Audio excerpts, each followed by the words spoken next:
The woman who was cleaning the mirror noticed something strange. The person in the old painting behind her seemed to have moved. She turned around in confusion, remembering that the woman's face had been facing to the right, but now it was facing to the left. On second thought, she thought it was unlikely that the painting could have moved by itself, but it must have been an illusion. However, the next thing that happened was even more bizarre. Katie's room also hangs a similarly old painting of a person holding a pair of scissors and a comb. The painting was a bit of an eyesore, but Katie tried to remove it, but couldn't, as if it wasn't a painting, but a person. At night when Katie fell asleep, the sound of scissors suddenly came from her side, and with the sound of clicking, clicking, clicking, clicking, Katie's hair was inexplicably cut off. The next day Katie woke up to find that her hair was missing. Half of her beautiful long hair had been cut and messed up. Katie thought it was her naughty sister who was messing with her, so she pulled her out of bed and was about to beat her up. But Annie showed up just in time to stop them. Katie complained to Annie that her sister had cut off her hair last night while she was asleep, but she looked innocent because she hadn't done anything last night. Annie knew how her youngest daughter was, but no matter how much she tried to explain,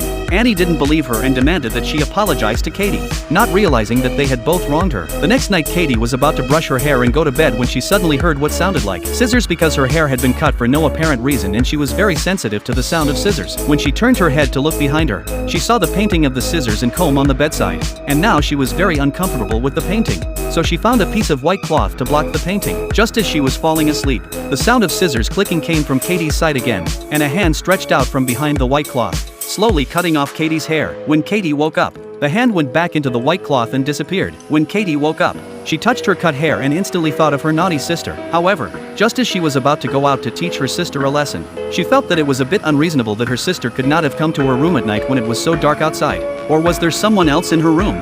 Just as she was wondering, the white cloth she had used to block the painting suddenly changed, and it looked like someone was coming out from inside. Hearing the screams, her family came into the room and Katie cried out and pointed to the painting above her bed, pointing to the person she was talking to who was right behind her. How could the family believe this? They all thought Katie was having a nightmare. However, Katie was so sure that she was right that she showed everyone that her hair had been cut much shorter. Seeing this, just a little skeptical family, also serious in order to not let Katie fear again, Adam wanted to remove the painting, but no matter how hard he tried, the painting is not moving, as if it had grown on the wall.